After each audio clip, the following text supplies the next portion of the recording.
Hello everyone, and here is the promised second part of the analysis of the new animated series The Amazing Digital Circus. I suggest to start very soon, but first I ask you to subscribe to the channel, like it, and don't forget to write your opinion about this series in the comments. Here we go. In the previous video, we finished that Pomni's hand started to glitch after the encounter with Regatha, so if you look closely, you will notice that in one of the scenes Pomni's hand looks absolutely normal, and I know why, and in a few minutes, you will know, and you will be shocked. Pomni, after talking to Regatha, decided to help her and went in search of Kane. But as soon as she started screaming and calling for help, only silence screamed back at her. Remember begins to open one door after another, and in each of them is something incredible. But I was only interested in one door. Remember the corridor where Regatha was talking to Pomni. So I was interested in a picture on the door. It wasn't crossed out to mean that the character is no longer with us, but this, let's call him Faceless, exists. And by opening one of the doors, Pomni made sure of it, though almost at the cost of her own life. After going through all the doors, Pomni was already disappointed, but then she heard a sound. She thought that Kane was there and ran to him, but it was not to be, as she was met by our updated Kaufmo. Remarkably, it was at this point that we were shown the world on behalf of the Glowinks. Remember this trio, after seeing the creature they didn't think of running away, they stayed where they were and learned that this place is the nest of the Glowink Queen. While they are talking, Kinger notices Zubul being rude to the other characters in her usual manner. This is noticed by Jax, who refuses to save her. Now get ready for the most interesting part of the show. Kinger tries to save Zubul and leaves his hands on her, while the Glowink Queen almost eats Zubul's head and Kinger's hands. Note that the star-shaped Glowink that gave Zubul's head to its queen started glitching after a few seconds, surprising all the other Glowinks. It turns out that Glowinks are just geometric shapes when they are born, but they can only become monsters when they come in contact with the queen. Now we understand where the giant monster Glowinks come from, but where did the Glowink Queen come from?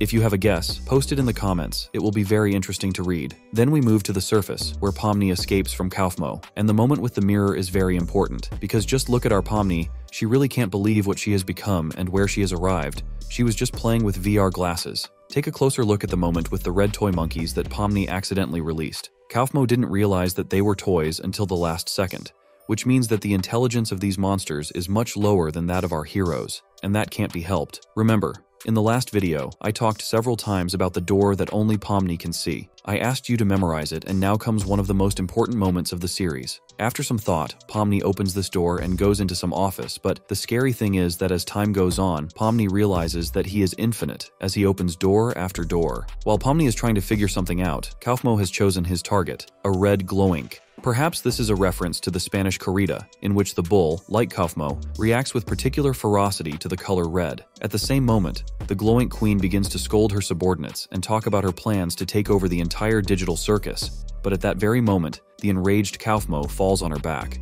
But why did he attack his queen? You will find out in a few minutes, but from that moment on, the show turns into utter chaos. While Kaufmo is beating and destroying the Glowink Queen, Jax and Gangle are watching, but Kinger is running around like a hysterical little girl, screaming that he's scared and has to get out of this cave. Zubul, having spent some of her time here, points the others to the escalator. And it's near the escalator that we see Jax as the real bully. Only a weak character can do that, which Jax is, he just hides it well. Zubul brings up Pomni, who is still running around the office looking for something that will never end. It's obvious to the naked eye that with every new door opened, with every new room, the condition of our sweet and cheerful Pomni gets worse and worse. She begins to turn into the most real living skeleton, but then, despite the other doors in one of the rooms, her attention is drawn to a certain desk with a computer and VR glasses. Pomni begins to lose her mind. And as she walks into one of the rooms, she sees the logo of some company that says CNA. Again, we memorize this logo and continue to watch, because if I tell you now what this logo means, the rest of the viewing will not be so exciting. She finds a huge corridor in which she runs as if she were not Pomni, and with great effort she opens the last door and finds herself in a place we already know, the Void.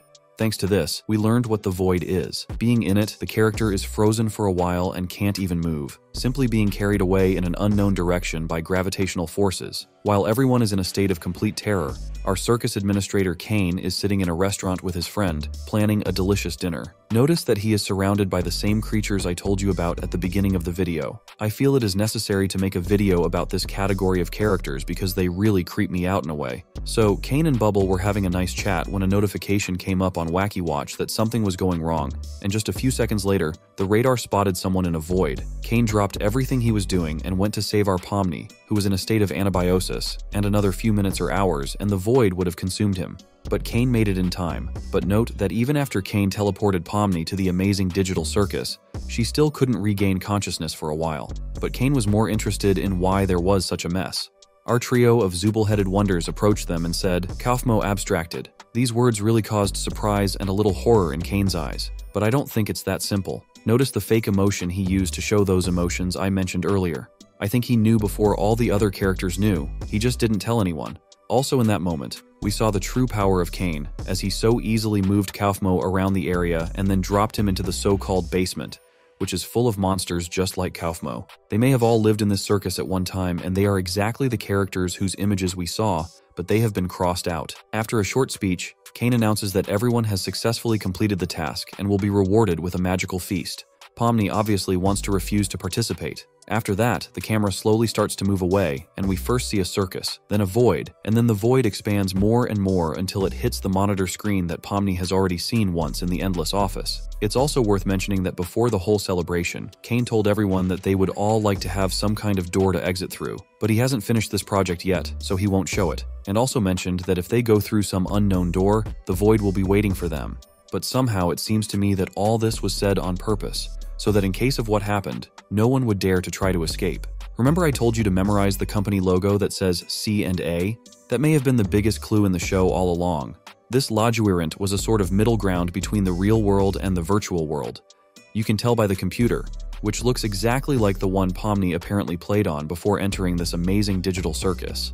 And next to it were the VR goggles that also took part in this journey. So, back to the logo with the mysterious C and A.